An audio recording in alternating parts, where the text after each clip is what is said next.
प्रभु यीशु मसीह के प्रिय और मधुर नाम में आप सबों को जय मसीह की।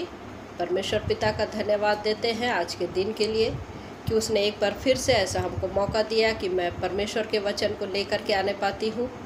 मेरे प्रियो, इस प्रकार के जब मैं संदेश को लेकर के आती हूँ, ये कहीं ना कहीं ऐसी घटनाएं हो रही है जिसके कारण हम लोग इस तरीके के अपने लोगों को जागरूक करते हैं कि प्रभु के लोग सुधरे और परमेश्वर के राज्य के लिए कार्य करें। बहुत अफसोस होता है कि आप पास्टर बनते हैं, पास्टर की लेबल लगा लेते हैं और प्रभु यीशु मसीह को आप बेचते हैं। बहुत अफसोस होता है कि आप गलत शिक्षा देते हैं और दूसरा यीशु खड़ा करके दे देते हैं। लोगों को भौतिक वस्तुओं का लालच दे करके, सिर्फ संसार की वस्तुओं का लालच दे करके कि आपका घर संपत्ति बहुत अच्छा होगा, बच्चे बहुत अच्छे होंगे, इस प्रकार का लालच दे करके फिर आप उनसे दशमांश की डिमांड करते हैं। अब जो नए विश्वासी जब आ जाते हैं और उसके बाद में आप उनको इस प्रकार की डिमांड करते हैं, नए लोग घबरा जाते हैं और पास्टर जी हाँ हम देंगे, इस प्रकार की बातें होती है और व्यक्ति घबराने लग जाता है। और यदि आपने ये भी कह दिया कि यदि वो नहीं देंगे तो आप उनको श्राप दे देंगे, तो क्या आप सच में पास्टर हैं? क्या आप सच में पास्टर हैं? पास्टर लोग कभी भी किसी को श्राप नहीं देते। प्रभु यीशु मसीह ने क्या कहा था? अपने सताने वालों को आशीष दो, आशीष दो, श्राप मत दो। तो जब आप सताने वाले को श्राप नहीं दे सकते तो आप अपने लोगों को आप किस प्रकार से डरा धमका करके आप श्राप देने की बात करते हैं? आप पास्टर कदापि नहीं हो सकते, पास्टर आप कदापि नहीं हो सकते। मेरे प्रियो, जब हमारे पास में इस प्रकार के जब बातें होती है, इस प्रकार की जब हमको जानकारी मिलती है तो हम लोगों को जागरूक करते हैं, क्योंकि हमको सचेत रहना है, अंत के दिनों के लिए तैयार रहना है। संसार में है, हम जीवित लोग हैं, संसारिक प्राणी है, दुख है, तकलीफ़ है, मुसीबतें कई प्रकार की आती है, कई प्रकार की आती है। प्रभु यीशु मसीह ने क्या कहा? तुम स्वर्गीय वस्तुओं की खोज में रहो, स्वर्गीय राज्य की खोज में रहो, ना कि वस्तुओं की खोज में रहो। संसार की वस्तुओं को क्या, संसार की चीज़ों को उसने वस्तु कहा है। स्वर्ग के बातों की खोज में रहो तो ये सारी चीज़ें तुम्हें मिल जाएगी, ये सारी चीज़ें मिल जाएगी। और पौलुस ने जब अपने लिए 3 बार प्रार्थना किया था तो प्रभु यीशु मसीह ने क्या कहा था? मेरी अनुग्रह तुम्हारे लिए बहुत है। 3 बार उसने प्रार्थना किया था। तो मेरे प्रिय, जब इस प्रकार की बातें होती हैं तब हम लोग इस प्रकार वीडियो बनाते हैं कि कैसे एक पास्टर जो है अपने लोगों को श्राप देने की बात करता है। नए लोग, आपसे मैं बात कर रही हूँ, आप जागरूक होइए, जागरूक होइए। देखिए, 1 कुरिन्थी 12 अध्याय उसका 7वां पद क्या कहता है? 1 कुरिन्थी 12 अध्याय 7वां पद, किंतु सबके लाभ पहुंचाने के लिए हर एक को आत्मा का प्रकाश दिया जाता है। हर एक को आत्मा का प्रकाश दिया जाता है। क्यों? किस लिए? सबके लाभ पहुंचाने के लिए, ना कि सिर्फ पास्टर के लाभ पहुंचाने के लिए। व्यक्ति को यदि किसी पास्टर को यदि आत्मा का दान मिला है तो कलीसिया की उन्नति करने के लिए मिला है। कलीसिया अर्थात लोगों की उन्नति करने के लिए मिला है, ना कि खुद की उन्नति करने के लिए मिला है।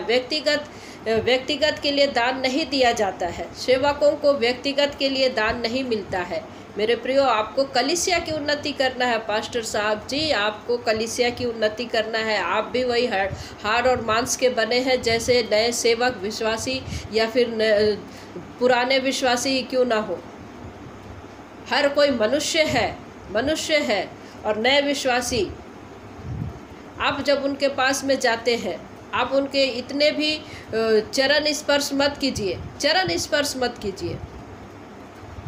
क्योंकि आप देखिए, प्रकाशित वाक्य की पुस्तक उसका 19 अध्याय उसका 10वां पद क्या कहता है? जब यूहन्ना जब स्वर्गदूत के सामने में दंडवत कर रहा था तो स्वर्गदूत ने मना कर दिया, मैं भी एक सेवक हूँ तुम्हारी तरह। तो जब स्वर्गदूत आराधना को स्वीकार नहीं कर सकता तो आप तो पास्टर जी, आप मनुष्य हैं। मनुष्य किसी मनुष्य को कैसे परमेश्वर के स्थान में रख करके एक पास्टर अपने आप को आशीष से आप वंचित कर रहे हैं खुद को। सावधान रहिए, सावधान रहिए।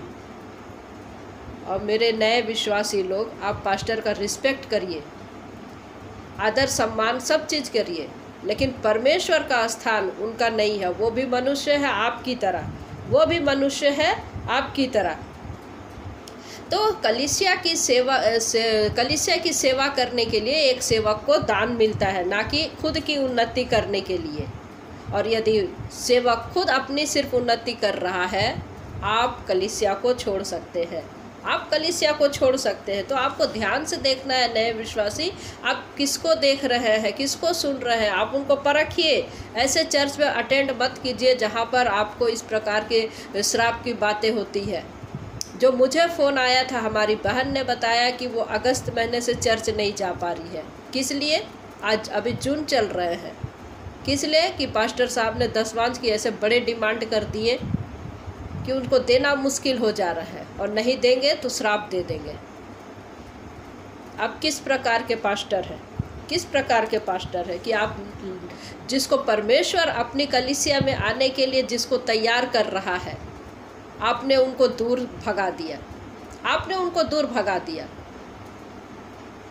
नए विश्वासी, आप परखिए कि आप किसको देखते हैं, किसको सुनते हैं, किसको देखते हैं, किसके पास में जाते हैं। तो जो दान सेवक को मिला है, कलीसिया की उन्नति के लिए लगाए। जो दान सेवक को मिला है वो कलीसिया की उन्नति के लिए लगाए। जैसे वचन में हमको क्या बताता है, इफिसियों की पत्री 4 अध्याय 12 पद, जिससे पवित्र लोग सिद्ध हो जाए और सेवा का काम किया जाए और मसीह की देह उन्नति करे। मसीह की देह उन्नति करे। यदि आपको दान मिला है, आप अच्छे प्रीचिंग कर सकते हैं, आप अच्छे टीचिंग कर सकते हैं, बहुत सारी सेवा का अलग अलग प्रकार आपको मिला है, आप वो कर सकते हैं। किस लिए? ताकि कलीसिया उन्नति करे। कलीसिया अर्थात उसकी देह उन्नति करे, अर्थात प्रभु के लोग उन्नति करे। उन्नति किसकी हो रही है हमको देखना बहुत ज़रूरी है। उन्नति किसकी हो रही? कलीसिया की देह, कलीसिया की, या प्रभु यीशु मसीह की देह की उन्नति हो रही, या सिर्फ पास्टर अपनी उन्नति कर रहा है? क्योंकि जितना परमेश्वर पास्टर का है, जितना परमेश्वर हमारा है, उतना ही परमेश्वर आपका भी है। नए विश्वासी, आपका भी उतना ही है परमेश्वर। आप स्वयं परमेश्वर के पास में जाइए, आप अपनी प्रार्थनाओं को लेकर के जाइए, आप अपने निवेदन को लेकर के जाइए। आपको प्रार्थना करना नहीं आता है तो आप जिस प्रकार से टूटी फूटी जैसे आपको आता है, आप वैसे प्रार्थना कीजिए। कि कोई भी व्यक्ति शब्दों के माया जाल में प्रार्थना नहीं कर सकते, क्योंकि आपके साथ में आहे भर भर करके पवित्र आत्मा बात करता है। वो आपकी प्रार्थनाओं को परमेश्वर तक ले जाता है। आप यह ना सोचें कि हमको प्रार्थना करना नहीं आता तो मैं पास्टर के पास ही जाऊं। आप जो है पास्टर को यीशु मसीह के बाद में आप उसको स्थान दे देते हैं, और ये आपकी भूल है। नए विश्वासियों, आपकी भूल है। जितना प्रभु यीशु मसीह उस पास्टर का है, जितना प्रभु यीशु मसीह पुराने सेवक का है, उतना ही प्रभु यीशु मसीह आपका भी है। नए विश्वासी, आपका भी है। देखिए पहला कुरिन्थी में क्या कहता है, 12वां अध्याय में हम लोग क्या पढ़ रहे हैं, 12-13 को, क्योंकि जिस प्रकार देह तो एक है और उसके अंग बहुत से हैं, और उस एक देह के सब अंग बहुत होने पर भी सब मिलकर एक ही देह है, उसी प्रकार मसीह भी है। क्योंकि हम सब ने, क्या यहूदी हो, क्या यूनानी, क्या दास हो, क्या स्वतंत्र, एक ही आत्मा के द्वारा एक देह होने के लिए बपतिस्मा लिया, और हम सबको एक ही आत्मा पिलाया गया। हम सबको एक ही आत्मा पिलाया गया। तो जो पास्टर को मिला है वही हमको भी मिला है, जो पास्टर को मिला है वही आपको भी मिला है। तो आप उनके पीछे क्यों भागते हैं? आप उनके पीछे मत भागिए। आप अपनी उन्नति के लिए ऐसे को चुनिए जो सचमुच में आत्मिक उन्नति करा रहा है। संसार में आप हैं, संसार में क्लेश आपको बहुत होंगे। जिस दिन आपने प्रभु यीशु मसीह को ग्रहण किया है, संसार आपका बैरी हो गया है। आपको सिर्फ इस संसार के लिए ही, भौतिक वस्तुओं के लिए ही आपको वचन नहीं है। इतना सस्ता प्रभु यीशु मसीह नहीं है कि आपकी भौतिक वस्तुओं के लिए प्रभु यीशु मसीह ने अपने जान को दिया, अपने खून को दिया।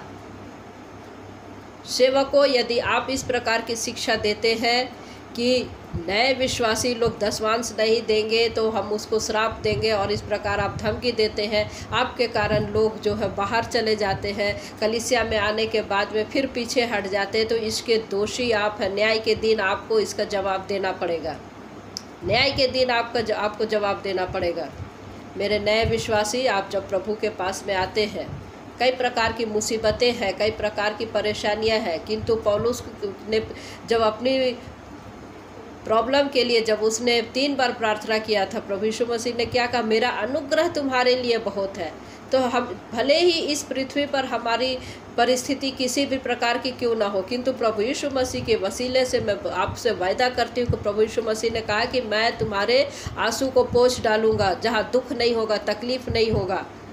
ये प्रभु यीशु मसीह ने वादा किया है, जिस पर हम और आपको भरोसा करना है। प्रकाशित वाक्य में हम पढ़ते हैं 20वां अध्याय में, 21वां अध्याय में। तो प्रभु यीशु मसीह आपका है। आप ऐसे चर्च को देखिए जहाँ सच्ची सेवकाई मिलती है। ऐसे चर्च को देखिए जहाँ पास्टर अपनी नहीं कलीसिया की उन्नति करता है। और आपको परखना है, परख की आत्मा मांगना है आपको परमेश्वर से। तो उम्मीद करती हूँ आज के सरमन आपको विश्वास में आगे बढ़ने में सहायता करेगा। तो परमेश्वर पिता इन वचनों के द्वारा हम में से प्रत्येक को आशीष दे। आमीन।